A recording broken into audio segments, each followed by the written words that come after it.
Hello friends, start करते हैं आज का वीडियो।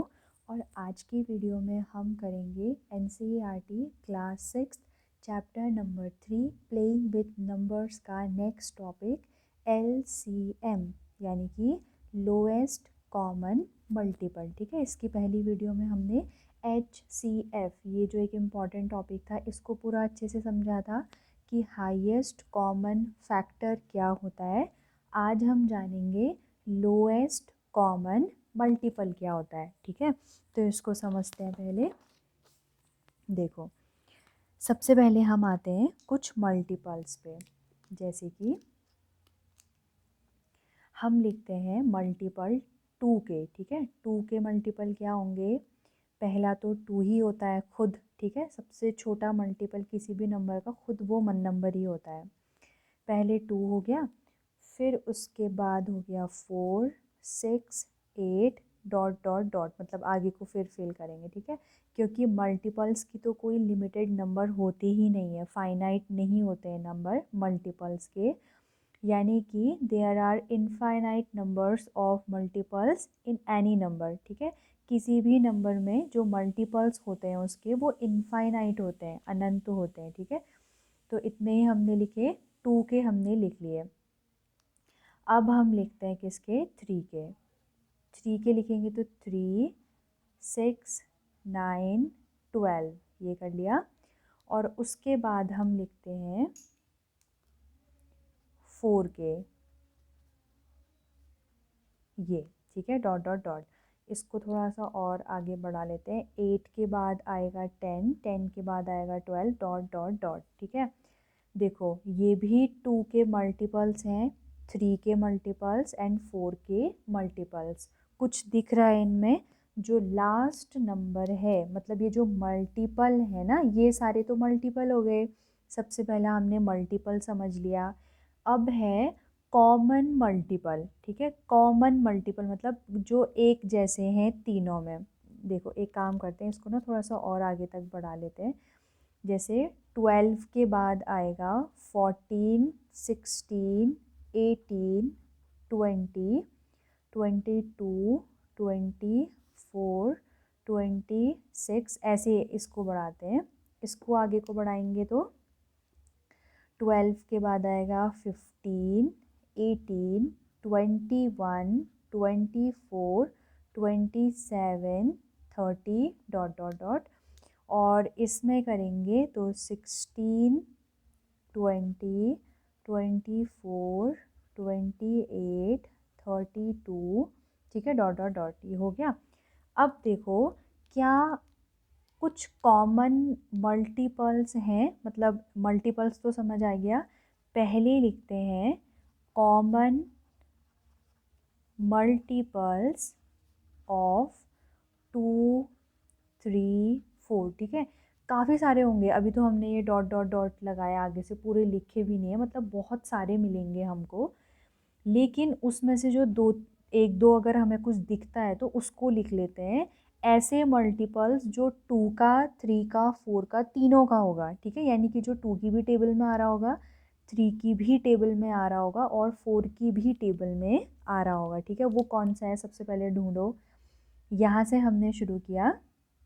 देखो 6 2 में है, 3 में है, लेकिन 4 में तो है ही नहीं, तो ये सिर्फ इन दोनों का कॉमन मल्टीपल है, इन तीनों का नहीं है। ठीक है, उसके बाद हम आए 8 जो है वो फर्स्ट एंड थर्ड में, लेकिन 3 में नहीं है, तो ये भी छूट जाएगा। फिर आते आते हम आए 12 में। 12 12 12 तीनों में आ रहा है। ठीक है, तो पहला तो हमें मिल गया 12। उसके बाद आते आते हमारी नज़र पड़ी किस पर? 24 में। 24 इसमें भी आ रहा है, इसमें भी आ रहा है और इसमें भी आ रहा है। ठीक है, तो दूसरा क्या हो गया? 24 और डॉट डॉट डॉट। अभी और भी आएंगे। ठीक है, आगे से काफ़ी सारे आएंगे, लेकिन जितना हमने लिखा उसमें हमें ये 2 मिले। तो कॉमन मल्टीपल पता चल गया। 2 3 4 के कौन कौन से होते हैं? 12 एंड 24। अब कॉमन मल्टीपल ना पूछ करके हमसे पूछे हाईएस्ट,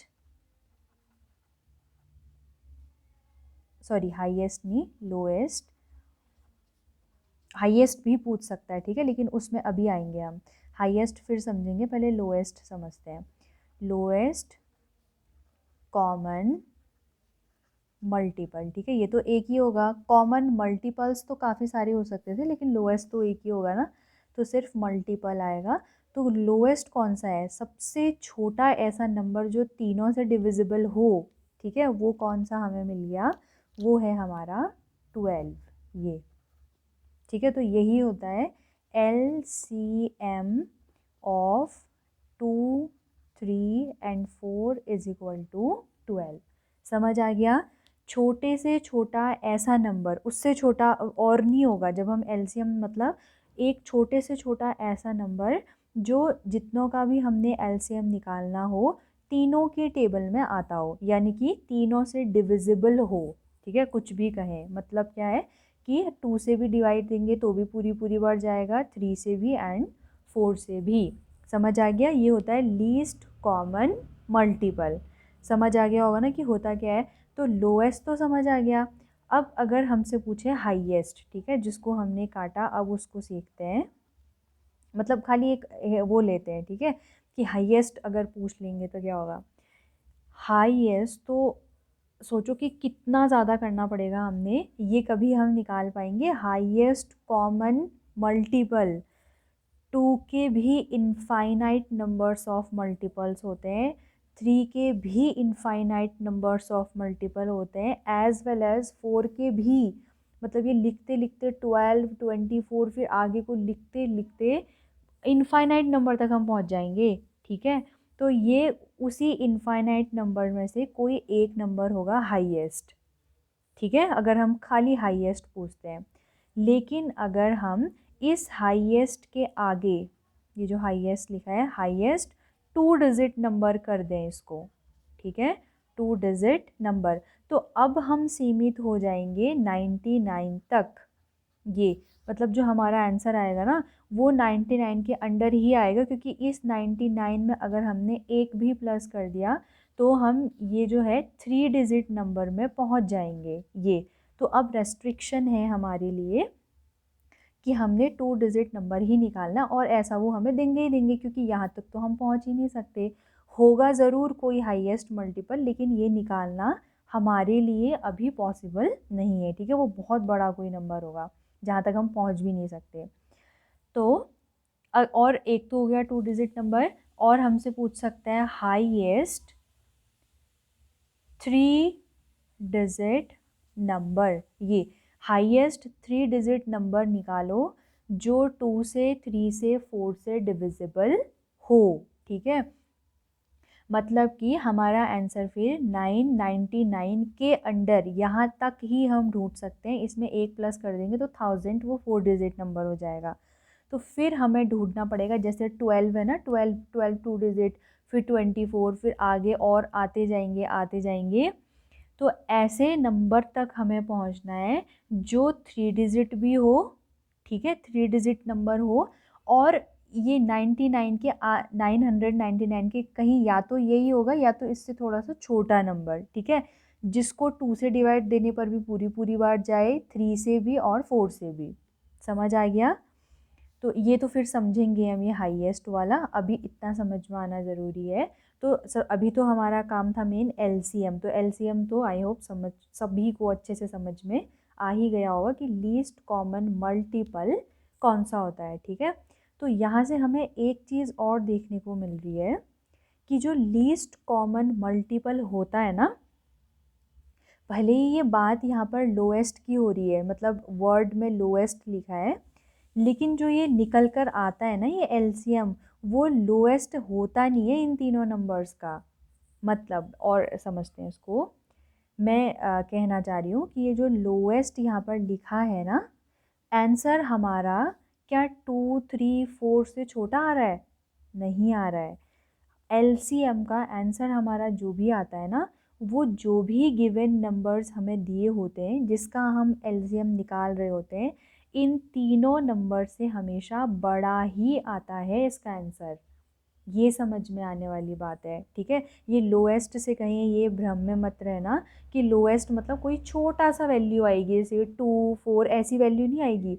जो गिवन नंबर होंगे उसमें से जो सबसे बड़ा होगा ना उससे भी बड़ा ही आंसर आएगा आपका, ठीक है, क्योंकि बात चल रही है मल्टीपल्स की। मल्टीपल हमेशा नंबर से बड़े ही आते हैं। तो ये बात हम यहाँ पर समझेंगे।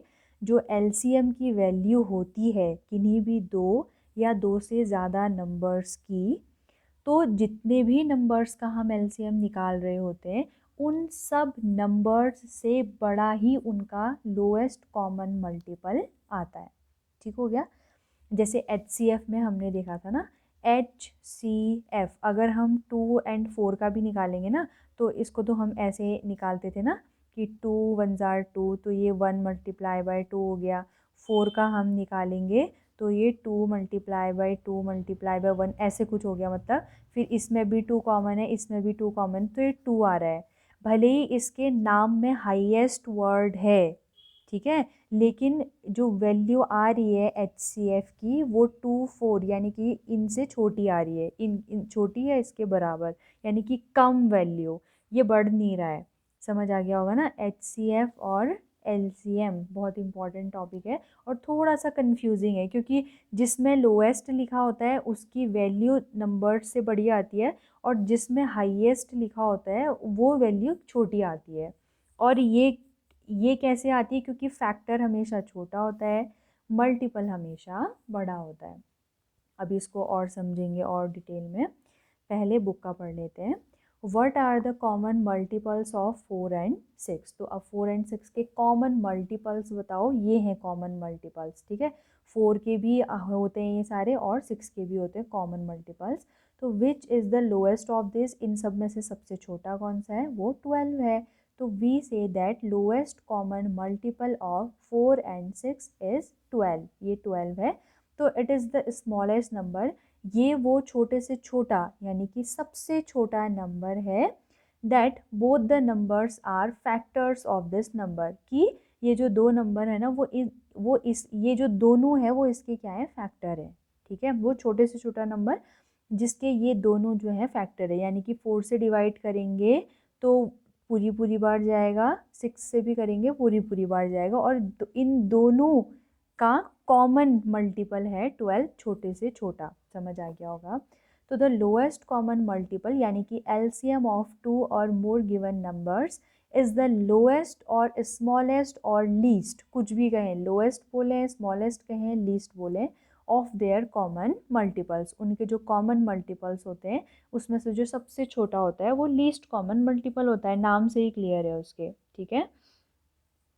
अब है what will be the LCM of 8 and 12। तो निकालें, 8 और 12 का निकालते हैं, इससे और समझ में आएगा हमें।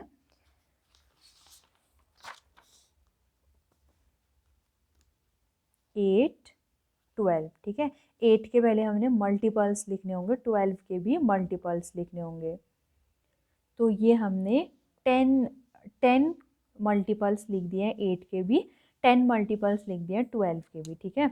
तो अब हम इसमें ध्यान देंगे तो ये 24 24 ये आया ना सबसे छोटा, और भी होंगे, जैसे आगे को अगर हम ध्यान दें तो और कौन इसमें से है जो कॉमन आ रहा है, 48 48, ठीक है, 72 72 आगे, और हर दो दो नंबर के बाद जो तीसरा नंबर होगा और नीचे हर ऑल्टरनेट एक के बाद एक जो होगा ना वो सारे आपस में मल्टीपल, इतने सारे कॉमन मल्टीपल्स होंगे, लेकिन उसमें से हम उन कॉमन मल्टीपल्स के आगे हमने लगा दिया है लीस्ट, सबसे छोटा। तो LCM of 8 12 is equal to हमारे पास आ जाएगा 24। समझ आ गया, ठीक हो गया। तो ये सारा समझ आ जाएगा ना, कि जैसे अगर हम 12 और 18 का निकालना, तो 12 की भी टेबल लिख लो थोड़ी और 18 की भी टेबल लिख लो, और उनमें से जो सबसे पहले ही कॉमन नंबर मिल जाता है वो क्या हो जाएगा, लीस्ट कॉमन मल्टीपल। ठीक है, इतना तो समझ आ गया। अब देखते हैं इसको निकालने का मेथड क्या है, ठीक है, मेथड कैसे करते हैं, क्योंकि हर किसी में तो हम पूरी ऐसे टेबल लिखने में पहले टाइम लगेगा, फिर उसके बाद ढूंढने में टाइम लगेगा, तो हर क्वेश्चन में इतना टाइम ना दे करके एक जो इसका प्रॉपर मेथड होता है वो हम देखते हैं कि वो कैसे निकालते हैं, ठीक है। उस मेथड के पीछे भी लॉजिक होता है, लेकिन हम पहले मेथड से अच्छे से परिचित हो जाते हैं ताकि निकालते टाइम कोई प्रॉब्लम ना आए या कन्फ्यूज़न ना हो, ठीक है। मेथड क्योंकि थोड़ा सा इजी है। एलसीएम कैसे निकाला जाता है, प्राइम फैक्टराइजेशन हमने एचसीएफ में सीख लिया है, ठीक है, कि एचसीएफ में कैसे एचसीएफ को प्राइम फैक्टराइजेशन की हेल्प से निकाला जाता है। तो यहाँ पर भी हमने प्राइम फैक्टराइजेशन ही करना है, लेकिन जैसे एचसीएफ में हम सबका इंडिविजुअल करते थे, ये 20, 28, 36 का अगर हमने एचसीएफ निकालना होता तो 20 का इंडिविजुअल करेंगे प्राइम फैक्टराइजेशन, फिर 28 का, फिर 36 का, ठीक है। ऐसे इंडिविजुअल करके फिर अलग से लिखो, फिर सर्कल करो, ठीक है। तो यहाँ पर क्या होता है, प्राइम फैक्टराइजेशन करना तो होता है लेकिन साथ में करते हैं, ठीक है, साथ में ही होता है। जितने नंबर्स का भी एलसीएम निकालना होता है उन सब का साथ में ही प्राइम फैक्टराइजेशन निकाला जाता है, जब तक कि ये लास्ट तीनों जितने भी नंबर हो 1 1 1 तक ना पहुंच जाए, ठीक है। तो एक एग्जाम्पल से ही समझ आ जाएगा, देखते हैं। 20, 25 एंड 30। तो सबसे पहले तो 2 से ही देंगे, ठीक है। 2 से 20 और 30 चला जाएगा, कितने जा, 2 10 जार 20, 2 15 जार 30। 25 नहीं जाता तो जो नहीं जाता ना उसको एज इट इज़ उतार देंगे नीचे, ठीक है। फिर उसके बाद 10 जो है वो 2 से चला जाएगा, एक भी नंबर अगर 2 से जा रहा है ना तो 2 से ही देंगे। पहले ही हमें दिख रहा है कि 10, 25, 15 ये तीनों 5 से जाते हैं, तो पहले 5 से नहीं देना है, वो सिस्टमैटिक तरीके से करना है हर एक क्वेश्चन को। तो जो इंक्रीजिंग ऑर्डर में ही हम प्राइम नंबर्स को लेंगे, ठीक है। तो 2 से दिया, 2 5 जार 10 हो गया। 25 और 15 2 से नहीं जाते तो एज इट इज़ उतार देंगे उनको। उसके बाद हम देखेंगे कि 15, 5 और 25 तो नहीं जाते हैं 3 से, लेकिन 15 चला जाता है तो फिर 3 नंबर लेंगे, ठीक है। और 5 और 25 को एज इट इज़ उतार लेंगे, और 3 5 जार 15। अब इन तीनों में से कोई भी नंबर ऐसा नहीं है जो ना जो 2 से जाए या 3 से जाए, ठीक है। तो 5 से देंगे क्योंकि 5 में तीनों ही चले जाएंगे, 5 1 जार 5, 5 5 जार 25, 5 1 जार 5। अब दोबारा से यहाँ पर तो 1 1 आ चुका है, 5 से देंगे। अब 5 के टेबल में 1 तो आता नहीं है तो 1 को ऐसे ही उतार देंगे, यहाँ पर भी ऐसे ही उतार देंगे, और ये 5 1 जार 5 हो जाएगा। तो जब ये आखिरी लाइन में सब 1 1 1 में पहुँच जाएं सब, तो यहाँ पर जो भी होते हैं उनको आपस में हम मल्टीप्लाई कर देते हैं। तो इनका मल्टीप्लाई करके जो भी आंसर आता है वो हमारा लीस्ट कॉमन मल्टीपल होता है इन तीनों नंबर्स का, ठीक हो गया, समझ आ गया होगा। ये यहाँ पर प्रोसीजर लिखा है वही सारा जो हमने अभी समझा, ठीक है, ठीक हो गया। अब ये एक ही इन्होंने मेथड बताया एलसीएम निकालने का, एक और कर लेते हैं, ठीक है, ताकि हम इसके हैबिचुअल हो जाएं। जैसे 24 और 90 का कर लेते हैं। 24, 90, ठीक है, इसका एक साथ करेंगे तो 2 प्राइम नंबर दोनों ही चले जाएंगे इससे, तो 2 12 जार और 2 4 जार 8, 1 बचा वो इसके पास गया, 10 हुआ, 2 5 जार 10, ठीक है। फिर से 2 से देंगे, 2 6 जार, ये 2 की टेबल में आता नहीं है तो इसको एज इट इज़ उतार देंगे, ठीक है। फिर से 2 से देंगे, 2 3 जार 6 हो जाएगा, और 2 की टेबल में 45 आता नहीं है तो उसको एज इट इज़ उतार देंगे, ठीक है। उसके बाद 2 से तो अब कोई नहीं जाता ना तो 2 छोड़ो, अब उसका नेक्स्ट आओ 3, 3 1 जार, और 3 1 जार 3 5 जार 15, ठीक है। अब और 3 से देंगे, 3 1 जार 3, 3 5 5 जार 15, ठीक है। फिर बस ये 1 तो 5 के टेबल में आता नहीं है, एज इट इज़ उतर जाएगा, 5 1 जार 5 आ गए ना, 1 1, तो अब हमारा काम ख़त्म। तो इन सब का हम प्रोडक्ट कर देंगे ना, तो LCM of 24, 90 is equal to 2 2 2 3 3 5। ये इनको आपस में मल्टीप्लाई करेंगे तो हमें क्या मिल जाएगा, LCM, ठीक है, समझ आ गया होगा मेथड। अब ये तो आसान है, ठीक है, HCF निकालना भी आसान है, LCM निकालना भी आसान है। अब नेक्स्ट इसका जो आएगा ना, ये होता है word problem on HCF and LCM। ये बहुत ज़्यादा इम्पॉर्टेंट टॉपिक है, बहुत ज़्यादा इम्पॉर्टेंट भी है और कॉम्पिटिटिव एग्ज़ाम में भी उसी तरीके से आता है जिस तरीके से हमारे सिलेबस में आता है, मतलब बहुत फेवरेट टॉपिक है ये, ठीक है, बहुत ज़्यादा पूछा जाने वाला। अब समझते हैं पहले तो है क्या। ये देखो, some problems on HCF and LCM, मतलब अब हमें वो डायरेक्ट डायरेक्ट बोलेगा नहीं कि ये 3 नंबर्स हैं इनका HCF निकालो, ये 3 नंबर्स हैं या ये 4 नंबर्स हैं इनका LCM निकालो, ऐसा नहीं। अब हमें ऐसे ये जो हमारी एक्चुअल प्रैक्टिकल प्रॉब्लम्स हैं ये, ठीक है, जो एक्चुअल लाइफ में जो हमें देखने को मिलेंगी वो हम अब सीखेंगे। जैसे कि we come across a number of situations in which we make use of the concepts of HCF and LCM. We explain these situations through a few example. Example लेते हैं, एग्जाम्पल नंबर 12 यहाँ पर है। 2 टैंकर्स कंटेन, ये है 2 tanker, पहला वाला ये है, दूसरा वाला ये है, ठीक है। 2 टैंकर्स कंटेन 850 लीटर्स, इसको लिख लेते हैं यहाँ पर। ये जो पहला वाला है इसकी जो कैपेसिटी है वो है 8, रुको, कैरोसिन वाला, हाँ, 850 लीटर का ये है, और ये जो है वो 680 लीटर्स ऑफ कैरोसिन ऑयल, दोनों में ही कैरोसिन ऑयल है। ये 850 लीटर कैपेसिटी का, यानी कि जिसमें ज़्यादा तेल जा सकता है। ये 680 कैपेसिटी का, इसमें थोड़ा सा कम तेल जा सकता है, ठीक है। हालांकि दिखने में दोनों सेम ही दिख रहे हैं, इक्वल साइज़ के, लेकिन कैपेसिटी दोनों की अलग अलग है।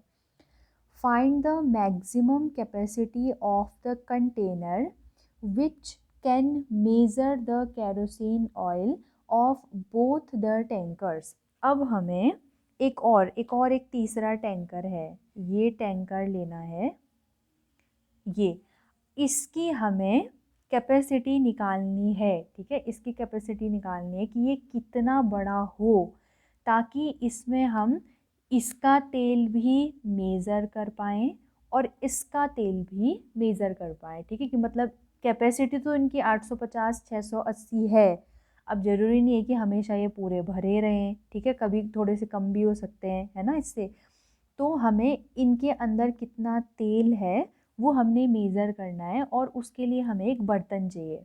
तो ये बर्तन जो है वो किस कैपेसिटी का हो, ये हमने फाइंड आउट करना है, जिसमें कि ये जो नंबर है ना, मतलब ये एग्जैक्ट नंबर एग्जैक्ट टाइम्स में ये हो जाए। जैसे कि ऐसा ना हो कि हमने ये जो 850 था ना, इस 850 को हमने नापा, माना कि मान लेते हैं ऐसा कि ये जो कंटेनर हमने लिया, इसको अच्छे से समझ लेते हैं, ठीक है। देखो, ये था एक 850 वाला टैंकर और ये दूसरा है 680 वाला टैंकर, ठीक है।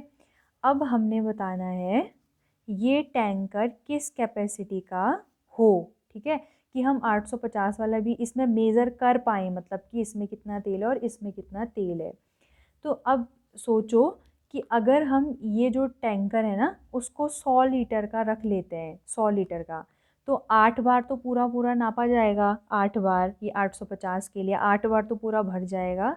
उसके बाद 50 लीटर में सिर्फ आधा ही भरेगा। लेकिन इन्होंने हमसे बोला है कि when used an exact number of times, ये जो है ना, ये ऐसे आधा नहीं भरना चाहिए, मतलब 8.5 ऐसा ना हो, एग्जैक्ट नंबर हो, या तो 8 या तो 9, ऐसा टैंकर लेना है। और ना ही ये इस वाले के लिए एप्लीकेबल होगा, 6 बार तो पूरा पूरा भर जाएगा वो, लेकिन 7वीं बार में सिर्फ 80 ही तो भरेगा ना, 80 लीटर भरेगा, ऊपर का 20 लीटर छूट जाएगा। तो 100 लीटर का हम इसको नहीं रख सकते। अब फिर हम और सोचेंगे, क्या हम 80 का रखें, क्या हम 40 का रखें। तो हमें एग्जैक्ट कैसे पता चले कि एक ही बार में, बिना किसी देरी के और बिना किसी कन्फ्यूज़न के कैसे पता चले। तो सिंपल सी चीज़ है, हमें एक ऐसा कंटेनर चाहिए, देखो, हमें एक ऐसा कंटेनर चाहिए, एक, जो कि इस कंटेनर की कैपेसिटी, ठीक है, जो ये कैपेसिटी होगी इसकी, वो एग्जैक्ट डिवाइज़र हो 850 का भी और 680 का भी। यानी कि ये जो कैपेसिटी आएगी ना नंबर्स में, वो इसकी और इसकी एक कॉमन कॉमन नंबर होगा जो इन दोनों का डिवाइज़र होगा। डिवाइज़र मतलब फैक्टर, फैक्टर होगा ना, फैक्टर। और वो कॉमन भी होगा, ये कॉमन दोनों में आना चाहिए, ऐसा नहीं कि इसी इसी का हो, ठीक है। दोनों का, दोनों को मेजर करना है तो दोनों को साथ में लेके चलना होगा। तो दोनों का कॉमन फैक्टर हमको चाहिए। अब कॉमन तो पता चल गया। अब देखो, अगर छोटे छोटे कैपेसिटी वाला लेंगे, जैसे कि 5 लीटर, मान लो 5 लीटर का छोटा छोटा सा लिया या 3 लीटर का लिया, तो कितनी बार हमको नापना पड़ेगा ना, बार बार अंदर इसके अंदर डालो, फिर उसको मेज़र करो, बार बार करना पड़ेगा। ये भी इन्होंने क्वेश्चन में बताया नहीं है हमको कि ये आप उसने बोला है कि बस हम बस निकालो एक ऐसा कंटेनर। ये खुद से सोचना पड़ेगा कि अब छोटा सा लेंगे तो कितना हेडेक वाला काम हो जाएगा ना, छोटे छोटे में बार बार बार नापते रहो। हम खुद चाहेंगे, जैसे खुद हम घर में कोई काम कर रहे होते हैं, तो अगर हमें एक बार में हमें ज़्यादा पानी निकालने की ज़रूरत होती है, अगर हमें किसी ड्रम से बाल्टी में पानी खाली करना है, तो हम चाहेंगे कि बड़े से बड़ा मग हमें मिले जिससे हम एक ही बार में ज़्यादा से ज़्यादा पानी ट्रांसफ़र कर पाएँ। सोचते हैं ना, तो ये कॉमन सेंस की बात है कि हम छोटे छोटे नहीं लेंगे, इनके जो कॉमन मल्टीपल है ना, वो हम, सॉरी, कॉमन फैक्टर जो हैं, वो कॉमन फैक्टर हम छोटे छोटे वाले नहीं लेंगे, बल्कि एक बड़ा सा कंटेनर लेंगे, ठीक है। जितना बड़ा हम ले सकते हैं, मतलब जितना बड़ा हम ले सकते हैं उतना बड़ा हम लेंगे, जो कि इसका भी एग्जैक्ट डिवाइज़र हो और इसका भी एग्जैक्ट डिवाइज़र हो। तो हम बात कर रहे हैं हाईएस्ट कॉमन फैक्टर की। ये समझ आया, ये कि हम बात कर रहे हैं इन दोनों के हाईएस्ट कॉमन फैक्टर की। तो एक बार निकाल लेते हैं। 850 कॉमन फैक्टर निकालना है ना, हाईएस्ट कॉमन फैक्टर। तो इसको तो हमने क्या करना पड़ेगा, प्राइम फैक्टराइजेशन, वो भी इंडिविजुअल करना पड़ेगा, ठीक है। तो क्योंकि लास्ट में ज़ीरो है तो 2 से डिविजिबल होगा ये। 2 4 ज़ा 8 और 2 25 ज़ा 50 हो जाता है टोटल। अब तो नहीं जा पाएगा 2 से, तो 3 से चेक करते हैं। 5 + 2 7, 7 + 4 11, 3 से भी नहीं होगा तो 5 में ही जाएंगे। 5 8 ज़ार 40, 5 5 ज़ार 25। अब ये 8 13 होता है, इसको प्लस करते तो 3 से तो नहीं जाएगा, 5 से ही देते हैं। 8 बनेंगे 5 से, तो 5 1 ज़ार 5, 3 बचा, 5 7 ज़ार 35। 17 एक कौन होता है, प्राइम नंबर होता है, तो 17 1 ज़ार 17। ऐसे ही यहाँ पर 2 से देंगे तो 2 3 ज़ार, 2 4 ज़ार, 2 0 ज़ार। 2 से फिर से देंगे तो 2 70 ज़ार डायरेक्ट हो जाएगा और 2 0 ज़ार 0। 2 से फिर से देंगे तो 2 8 2 8 ज़ार 16, 1 बचा, 2 5 ज़ार 10। फिर तो यही आ जाएगा ना, 5 से देंगे 17 ज़ार और 17 से देंगे 1 ज़ार। तो इसमें एक तो हमें कॉमन दिख रहा है क्या ना, तो ऐसे लिख देंगे इसको। 850 के हमको दिख रहे हैं क्या, 2 5 5 17। और 680 इज इक्वल टू 2 2 2 5 17, ये ठीक है। तो अब बस क्या, अब कुछ करना ही नहीं है, अब तो बस कॉमन ढूंढने हैं। एक ये मिल गया, तो पहले लिख लेते हैं HCF of 850 and 680 is equal to, पहला 2 मल्टीप्लाई ये 5 और ये 5 हो गया, 5 मल्टीप्लाई एक 5 इसमें है, अब दूसरा तो 5 इसमें नहीं है, तो 17 और 17, एक 17 उतार दिया, ठीक है। तो इसको मल्टीप्लाई करेंगे तो 5 2 ज़ार 10, 10 को 17 से करेंगे तो 170 क्या आ गया इनका हाईएस्ट कॉमन। इसको देखो और अच्छे से समझते हैं, अब कितनी बार जाएगा वो भी देख लेते हैं। तो वो जो बड़ा, वो जो बर्तन है ना, वो 170 कैपेसिटी का होना चाहिए, ये तो पता चल गया। अब देखो, ये 170 5 ज़ार 850 होता है ये, यानी कि ये, इसको हम जब हम 5 बार पूरा भर भर देंगे ना, तो हमें इसकी ये कैपेसिटी ये मेज़र कर लेगा 5 बारी में। और हम सीधे जानते हैं ना, 17 4 ज़ार 68 होता है, तो 0 0 लगाएंगे तो 170 4 ज़ार 680 हो जाएगा। तो यानी कि इसको मेज़र करने के लिए 4 बार इसको भरना पड़ेगा इसको। आया? तो बड़े से बड़ा ऐसा बर्तन जो इसको भी और इसको भी मेज़र करे वो है इनका हाईएस्ट कॉमन फैक्टर। जबकि इस क्वेश्चन में, इस एग्जाम्पल में कहीं भी हमें किसके बारे में नहीं बताया था कि ये तो हमें टॉपिक के अंदर आया ना, तो हम डायरेक्ट दिमाग लगाते हैं कि इसमें HCF निकालना है या LCM निकालना है। लेकिन पहले तो ये भी समझना होगा कि इसके अंदर आया क्यों, क्योंकि जहाँ पर भी ये exact divisor, exact number of times, ये एग्जैक्ट इक्वल, ये जो नंबर आते हैं ना दो चीज़ों में, जब दो चीज़ों के बारे में बात हो रही होती है और एग्जैक्ट इक्वल जैसे अगर कोई शब्द आता है तो वहाँ पर हम या तो HCF की बात कर रहे होते हैं या LCM की, क्योंकि ये एग्जैक्ट यहाँ पर हमें कॉमन को इंडिकेट करता है। कॉमन जो HCF और LCM में जो कॉमन होता है ना, कॉमन नंबर, यही ये एग्जैक्ट मतलब जो दोनों में सेम है। तो कॉमन का भी यही मतलब होता है ना, जो दोनों में सेम है। तभी हमें पता चलता है कि क्वेश्चन या तो हाईएस्ट कॉमन फैक्टर या फिर लीस्ट कॉमन मल्टीपल, यानी कि कॉमन कुछ निकालना है तो इन दोनों में से कोई एक निकालना होगा। और फिर हमें पता चलता है, फिर देखेंगे कि पहले तो हमने अभी ये सीख लिया कि क्वेश्चन HCF या LCM में से इनका है, ठीक है, इनमें से किसी एक चीज़ का है, ये कैसे फाइंड आउट करेंगे। अब जैसे आप लोगों को जब ये पता चला, जैसे जब हमें ये पता चला कि हमें निकालना है 850 लीटर और 680 लीटर्स का क्या हाईएस्ट कॉमन फैक्टर, फिर 2 मिनट भी नहीं लगे हमारा आंसर आने में, ठीक है। लेकिन सबसे मेन प्रॉब्लम यहाँ पर स्टूडेंट्स को ये आती है कि चलो ये एग्जैक्ट नंबर देख के एग्जैक्ट या फिर इक्वल ये वर्ड देख के ये पता चल गया कि ये क्वेश्चन या तो HCF का होगा या फिर LCM का होगा। अब सबसे मेन जो स्टूडेंट्स के सामने प्रॉब्लम होती है वो ये छांटने में होती है कि अब हम इन दोनों जो नंबर्स दिए हैं इनका हम HCF निकालें या फिर इन दो नंबर्स का हम LCM निकालें। हमें निकालना क्या है।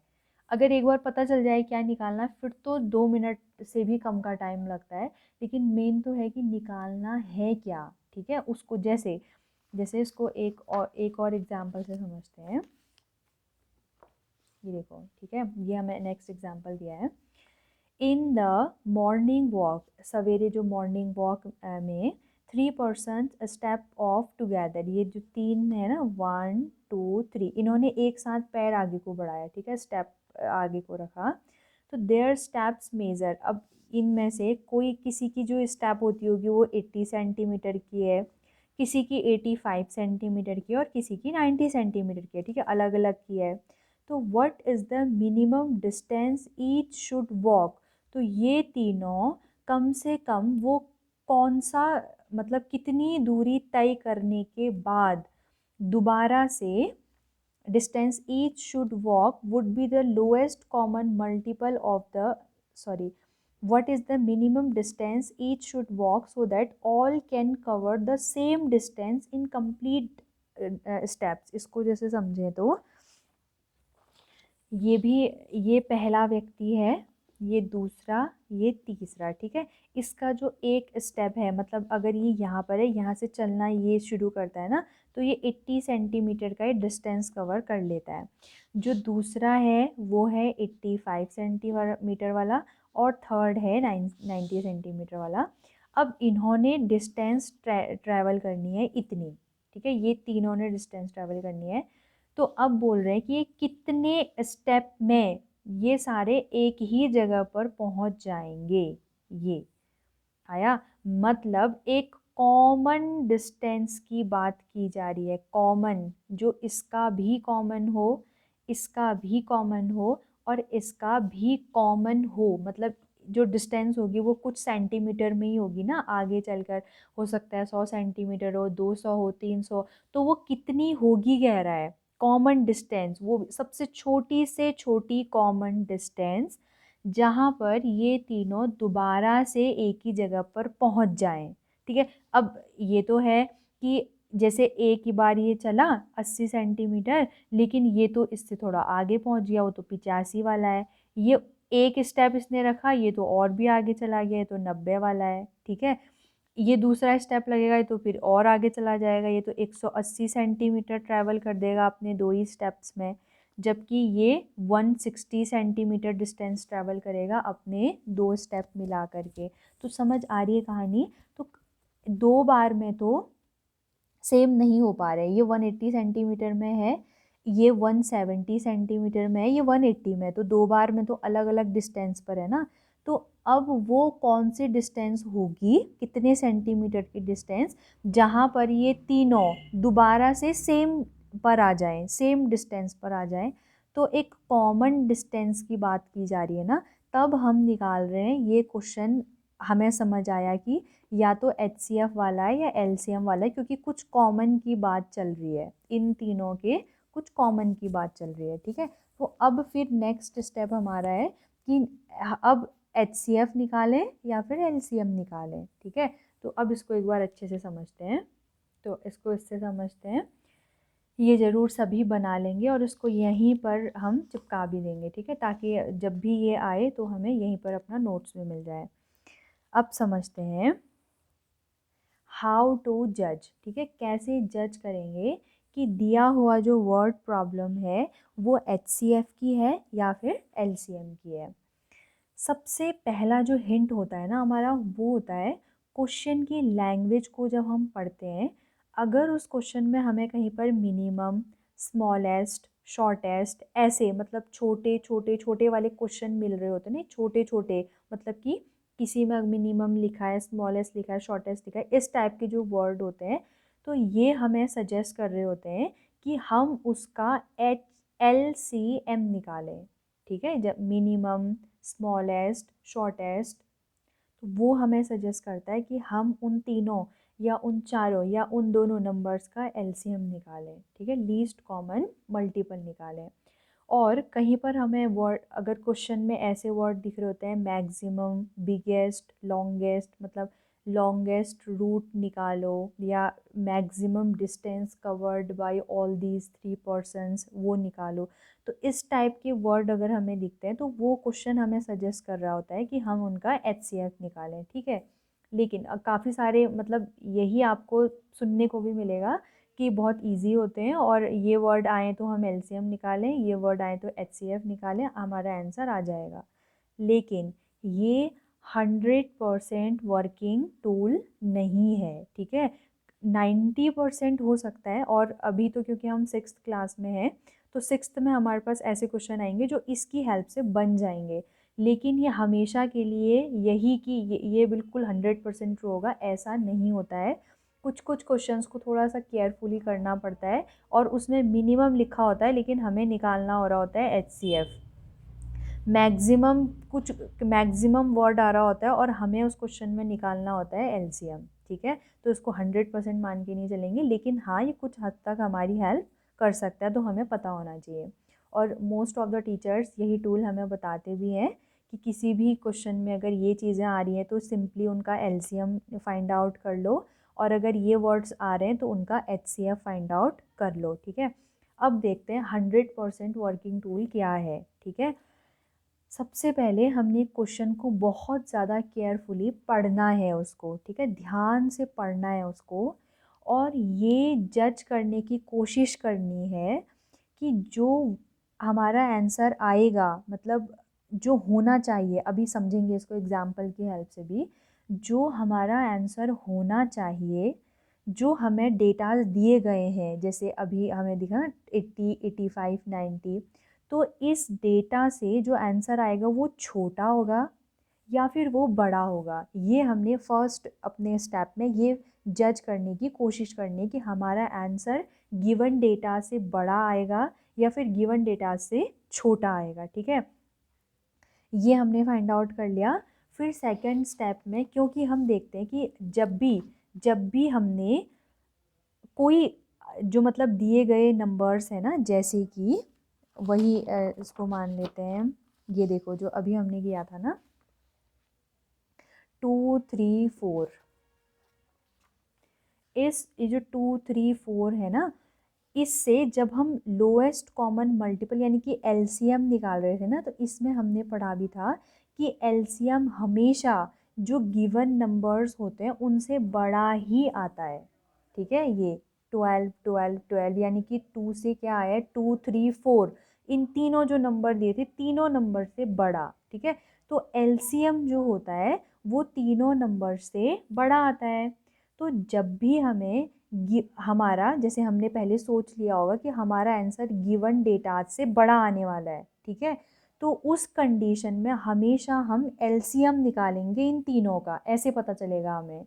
अब जब भी हमें पता चलेगा कि हम ऐसा जज करेंगे कि हमारा जो आंसर आएगा ना वो इन तीनों से छोटा ही आना चाहिए, तो हम हमेशा फिर इन तीनों का हाईएस्ट कॉमन फैक्टर निकालेंगे, क्योंकि फैक्टर हमेशा गिवन डेटा से छोटा आता है। कन्फ्यूज़न कहाँ पर होता है बच्चों को कि ये तो लोएस्ट लिखा है ना, तो अगर हमारा आंसर कम आ रहा है तो एलसीएम निकाल दो। यहाँ पर भी फिर से कन्फ्यूज़न हो जाती है, ये फाइंड आउट करने के बाद भी कि हमारा आंसर बड़ा आने वाला है छोटा, फिर अटक जाते। तो इस पॉइंट को फिर से क्लियर करेंगे। सबसे पहले हमने क्या करना है, जो भी हमें डेटाज दिए हैं, जो भी क्वेश्चन सिचुएशन हमें दी है, उसको रीड करके केयरफुली हमने फाइंड आउट करना है कि आंसर हमारा इस डेटा से ज़्यादा आएगा या फिर इससे कम आएगा। ठीक है, फिर factors are always equal to और less than the given number. वो जो गिवन नंबर होंगे उनसे हमेशा क्या होगा, छोटे ही होते हैं। जो फैक्टर होता है वो तो छोटा होता है ना, कॉमन फैक्टर। तो कॉमन फैक्टर जैसे कि 10 और 20 30, इन तीनों का अगर कॉमन फैक्टर निकालेंगे तो वो क्या आएगा, या तो 10 आएगा या 5 आएगा या 2 आएगा। ठीक है, यानी कि इन नंबर से छोटा ही आ रहा है वो। ठीक है, तो अगर हमें इन तीनों से, हमें पता चल गया है कि हमारा आंसर इन तीनों से छोटा आएगा ना, तो फिर हम वहाँ पर उनका हाईएस्ट कॉमन फैक्टर, मतलब कॉमन फैक्टर निकालेंगे, यानी कि एचसीएफ वाली बात चल रही है। ठीक है, और अगर हमें गिवन डेटा से बड़ा आंसर लाना है, बड़ा, ठीक है, जैसे कि 10 20 30 का अगर हम मल्टीपल फाइंड आउट करें, मल्टीपल, तो मल्टीपल हमेशा इन तीनों से बड़ा ही आएगा। 10 जैसे कि इन तीनों के कॉमन जो मल्टीपल हैं वो हैं 60 90 120, यानी कि इन तीनों से बड़े। तो हमारा आंसर अगर बड़ा आने वाला होगा गिवन डेटा से, तो वहाँ पर हम एलसीएम निकालेंगे। ठीक है, ये टूल हमारा, कोई भी एचसीएफ और एलसीएम का आप लोग क्वेश्चन उठा करके देख लीजिए। भले ही आप कॉम्पिटिटिव एग्ज़ाम के लिए इस वीडियो को देख रहे हैं, तो चाहे आप वहाँ की वीडियो ले लीजिए, चाहे 6th स्टैंडर्ड की वीडियो ले लीजिए, ये 100% काम करने वाला कॉन्सेप्ट है। इसको अगर हम समझ गए हैं तो एचसीएफ और एलसीएम वाले मार्क्स हमारे कहीं नहीं जाएंगे। ठीक है, ये यहाँ से सिक्योर हो चुके हैं। अब देखो लास्ट बस इसका था जो समझा चुके हैं कि when we will observe our answer is less than the given data, अगर छोटा आने वाला है, then we will find HCF. ठीक है, क्योंकि जो फैक्टर होता है वो हमेशा गिवन डेटा से छोटा ही आता है, तो आंसर अगर छोटा लाना है तो यानी कि फैक्टर निकालना है हमने। ठीक है, और हाईएस्ट कॉमन फैक्टर निकालना है। दूसरा कि when the answer will be greater than that of the given datas, वो गिवन डेटा से बड़ा अगर होने वाला है तो हमको क्या निकालना है वहाँ पर, एलसीएम, क्योंकि मल्टीपल जो होता है वो गिवन डेटा से हमेशा बड़ा होता है। समझ आ गया होगा, जैसे इसको अभी के एग्जाम्पल से समझते हैं। ठीक है, ये अच्छे से कोरिलेट कर पाएंगे। अभी का जो एग्जाम्पल था, यहाँ पर हमने एचसीएफ ही क्यों निकाला इन तीनों का। ठीक है, तो देखो हमें इन दोनों बर्तनों का तेल मेज़र करना है। ठीक है, अब ये जो मेजरिंग टूल हम लेंगे ना, क्या इन दोनों से बड़ा ले सकते हैं उसको, मतलब जो नापने वाला बर्तन होता है वो ऑब्वियसली जो बड़ा, जैसे बड़ा क्या है हमारे पास, जो बड़ा जार आता है तेल का, तो जो नापने वाला बर्तन होता है वो कितना भी बड़ा हो जाए, लेकिन इन जार के बराबर या इससे बड़ा तो नहीं होगा ना, कि एक ही बार में वो, मतलब ऐसा तो नहीं होता, इतना तो समझ आ ही जाएगा। तो हमें इससे पता चला कि जो हमारा आंसर आएगा ना वो 850 लीटर और 680 लीटर से तो छोटा ही आएगा। ठीक है, तब हमने वहाँ पर निकाला हमारा कॉमन फैक्टर। ठीक है, और फिर हमने इसमें भी देखा था कि हम छोटे छोटे बर्तन नहीं लेंगे, हम एक बड़ा बर्तन ले लेंगे, जिस बड़े बर्तन में हम कम नंबर ऑफ टाइम्स में ही ज़्यादा तेल मेज़र कर लें। तब हमने यहाँ पर हाईएस्ट कॉमन फैक्टर निकाला था उनका। समझ आ गया, highest common factor 100% working tool से हमें पता चल गया। जैसे अब इसी को हम करते हैं दूसरे से, इसी कॉन्सेप्ट को इसमें भी लगाते हैं, इसमें भी यूज़ करते हैं। ये हैं 3 फ्रेंड्स हैं समझ लो, ठीक है। ए को समझते हैं। ये है फर्स्ट ए, इसका स्टेप है 80 सेंटीमीटर, बी 85 सेंटीमीटर, सी 90 सेंटीमीटर, ठीक है। तो ये इन्होंने चलना शुरू कर दिया है। अब आगे नेक्स्ट, अभी तो कॉमन जगह पर है, ठीक है, कॉमन जगह से इन्होंने चलना शुरू किया, ए बी सी तीनों ने। अब वो दूसरी कॉमन जगह कहाँ पर होगी जहाँ पर ये दोबारा से मिल जाए, ऐसा वो पूछ रहा है, ठीक है। ये what is the minimum distance each should walk, तीनों को कितना चलना पड़ेगा, वो मिनिमम डिस्टेंस, छोटी से छोटी वो डिस्टेंस, ताकि all can cover the same distance, ये जो डिस्टेंस हो सेम हो, कॉमन हो तीनों की। तो इससे हमें ये सेम, इक्वल, एग्जैक्ट, इन वर्ड्स से पता चलता है कि ये एचसीएफ या एलसीएम का क्वेश्चन है, ठीक है। और दूसरा कि जो भी हमारा डिस्टेंस आएगा वो 80, 85, 90 सेंटीमीटर से तो ज़्यादा ही आएगा, इनसे कम नहीं आएगा। और गिवन डेटा से ज़्यादा का अगर हमने आंसर लाना होता है तो हमेशा मल्टीपल वाला, जो मल्टीपल्स जो होते हैं ना वही बड़े आते हैं, फैक्टर्स छोटे आते हैं हमेशा गिवन नंबर से, जो मल्टीपल होते हैं वो बड़े आते हैं। और वो छोटी से छोटे डिस्टेंस कह रहा है, वो छोटी से छोटी डिस्टेंस जहाँ पर मिल जाए तो लीस्ट कॉमन मल्टीपल, सबसे छोटा वाला कॉमन मल्टीपल हमें ढूंढना है। समझ आ गया। और ये जो 2 क्वेश्चन है ना, इसमें हालांकि जो फर्स्ट जो मैंने बोला था कि जो 100% टूल नहीं है वो भी काम कर रहा है। इसमें देखो ये मिनिमम वर्ड आया ना, मिनिमम, तो मिनिमम वाले में हमें क्या बताया था कि जब भी मिनिमम वर्ड आए, ये मिनिमम, तो वहाँ पर हमें एलसीएम निकालना होता है। और इससे पहले वाले क्वेश्चन में जो फर्स्ट एग्जांपल था उसमें हमने क्या निकाला, उसमें मैक्सिमम दिया था ना, ये इसमें हम देख पाएंगे, ये maximum capacity of container, maximum word आया है ना, तो मैक्सिमम जहाँ पर भी आता है वहाँ पर हमें एचसीएफ निकालना पड़ता है। तो ये वाला टूल भी वर्किंग होता है, ठीक है। तो कभी लेकिन 100% इसको मान के चलेंगे तो गलत भी हो सकता है ना, तो मेरा काम है कि पूरा अच्छे से बता दें ताकि कोई भी कन्फ्यूज़न ना हो, ठीक है। तो ये भी वर्किंग है लेकिन सभी जगह पर नहीं काम आएगा। और ये वाला जो है इसमें थोड़ा सा फाइंड करने में थोड़ा टाइम लगेगा, ढूंढने में, लेकिन एक बार अगर अगर हमें पता चल जाता है ना कि इससे होगा, मतलब कि एक बार आदत पड़ जाती है तो फिर हम आराम से उससे निकाल लेते हैं। अब डायरेक्ट आते हैं एक्सरसाइज